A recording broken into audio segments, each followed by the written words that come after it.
Hello students, आज हम income from house property में जिस टॉपिक पर चर्चा कर रहे हैं, जिस बिंदु पर चर्चा कर रहे हैं वो है deduction from the annual value of self occupied house. स्वयं के रहने के मकान के वार्षिक मूल्य में से कटौती। करदाता ने गत वर्ष में जिस आवासीय मकान को अपने स्वयं के निवास हेतु प्रयुक्त किया है उसमें से वह किस कटौती के वार्षिक मूल्य में से किस कटौती की पात्रता रखता है। तो सेल्फ ऑक्यूपाइड हाउस स्वयं के निवास हेतु प्रयुक्त मकान के संबंध में ऋण पर देय ब्याज के संबंध में कटौती स्वीकृत की जाती है। यानी कि वार्षिक मूल्य में से केवल देय ब्याज, जो ऋण पर देय ब्याज है, उसी की कटौती स्वीकृत की जाती है, अन्य कोई कटौती स्वीकृत नहीं की जाती। तो करदाता द्वारा स्वयं के निवास हेतु प्रयुक्त मकान संपत्ति के वार्षिक मूल्य में से सिर्फ मकान हेतु लिए गए ऋण पर ब्याज की कटौती स्वीकृत की जाती है, अन्य कोई कटौती स्वीकृत नहीं की जाती है। आयकर अधिनियम में इसके संबंध में निम्नलिखित प्रावधान है। पहला, यदि ऋण 1 अप्रैल 1999 से पूर्व लिया गया हो तो कटौती किस तरह से स्वीकृत की जाएगी।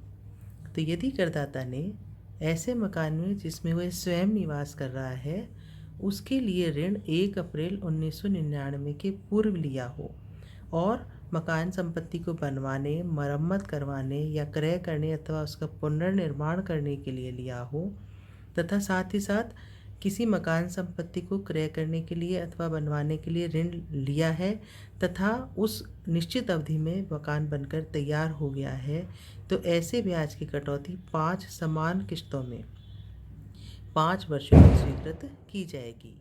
यह कटौती जिस गत वर्ष में मकान क्रय किया गया था अथवा बनकर तैयार हुआ उसी गत वर्ष से प्रारंभ की जाएगी। अब यदि ऋण करदाता ने 1 अप्रैल 1999 के पहले लिया है तो यहाँ ऋण पर ब्याज के रूप में अधिकतम कटौती जो करदाता को स्वीकृत की जाएगी वह 30,000 रुपये अथवा देय ब्याज की राशि, जो भी दोनों में से कम हो वही स्वीकृत की जाएगी। अगला आता है, यदि ऋण 1 अप्रैल 1999 को अथवा उसके बाद लिया गया हो। यदि करदाता ने अपने मकान को, अपने आवासीय मकान को बनवाने के लिए कोई ऋण 1 अप्रैल 1999 को अथवा उसके बाद लिया है तो हम यहाँ करदाता को जो कटौती स्वीकृत करेंगे उसके लिए हम ये देखेंगे कि मकान का निर्माण अथवा प्राप्ति जिस वित्तीय वर्ष में ऋण लिया जाए उस वित्तीय वर्ष की समाप्ति के बाद 5 वर्षों के भीतर वो पूर्ण हो जाना चाहिए। अच्छा, यहाँ भी आपको एक चीज़ ये ध्यान रखनी है कि ऐसा ब्याज 1 या 2 मकान संपत्तियों को बनवाने अथवा क्रय करने के लिए उधार ली गई रकम के संबंध में देय होना चाहिए। मतलब जो ऋण है वो मकान को बनवाने अथवा क्रय करने के लिए ही लिया गया हो। साथ ही साथ मकानों को क्रय करने अथवा बनकर तैयार होने वाले गत वर्ष के पूर्व की अवधि के ब्याज की कटौती 5 समान किश्तों में 5 वर्षों में दी जाएगी तथा यह कटौती जिस गत वर्ष में मकान क्रय किया गया था अथवा बनकर तैयार हुआ था उस गत वर्ष से प्रारंभ की जाएगी। कर निर्धारण वर्ष 2017-18 से पहले ये 5 वर्ष की जगह 3 वर्ष की अवधि थी, तब 3 वर्ष में करदाता को यह मकान पूर्ण कर तैयार करके रखना था। अच्छा, इसमें भी अधिकतम कटौती 2 लाख रुपये अथवा देय ब्याज की राशि, जो भी दोनों में से कम होगी वही कटौती स्वीकृत की जाएगी। मान लीजिए देय ब्याज की राशि 2 लाख रुपए से कम है तो जो कम राशि है वही स्वीकृत की जाएगी, लेकिन यदि देय ब्याज की राशि 2 लाख रुपए से अधिक है तो भी करदाता को अधिकतम 2 लाख रुपए ही ब्याज की कटौती स्वीकृत की जाएगी।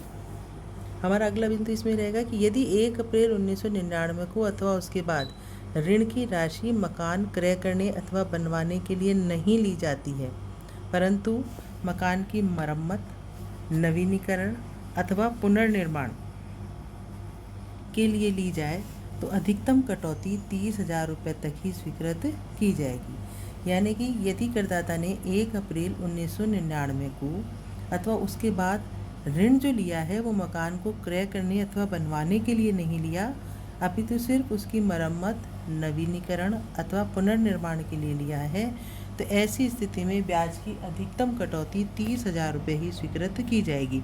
और यदि देय ब्याज की राशि इससे कम है तो हम कम राशि ही स्वीकृत करेंगे। इसके अलावा 2 लाख रुपये तक की कटौती प्राप्त करने के लिए यह आवश्यक है कि करदाता उस व्यक्ति को जिसको कि वो ब्याज का भुगतान कर रहा है, तो यानी कि जो ब्याज प्राप्त करता है उससे वो इस आशय का प्रमाण पत्र प्राप्त करके अपनी आय के नक्शे के साथ उसे प्रस्तुत करेगा। और इस प्रमाण पत्र में देय ब्याज की राशि का पूर्ण विवरण होना चाहिए तथा यह भी उल्लेख होना चाहिए कि ऋण लेने का उद्देश्य मकान क्रय करना अथवा बनवाना था तथा पुराने ऋण के भुगतान के लिए नया ऋण लेना था।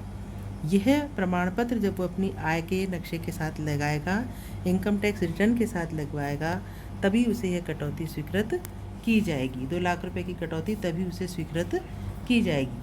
अब यहाँ कुछ और महत्वपूर्ण बिंदु हैं जो हमें ध्यान रखने चाहिए। जैसे यदि किसी ऐसे मकान संपत्ति का निर्माण कार्य 1 अप्रैल 1999 के पूर्व प्रारंभ हो गया हो तथा यह 31 मार्च 1999 के बाद, परंतु ऋण लेने वाले वित्तीय वर्ष की समाप्ति के 5 वर्षों के भीतर बनकर तैयार हो गया है, तो निर्माण कार्य हेतु लिए गए ऋण के ब्याज के संबंध में अधिकतम कटौती 2 लाख रुपये ही दी जाएगी, बशर्ते ऋण 1 अप्रैल 1999 को अथवा इसके बाद लिया गया हो।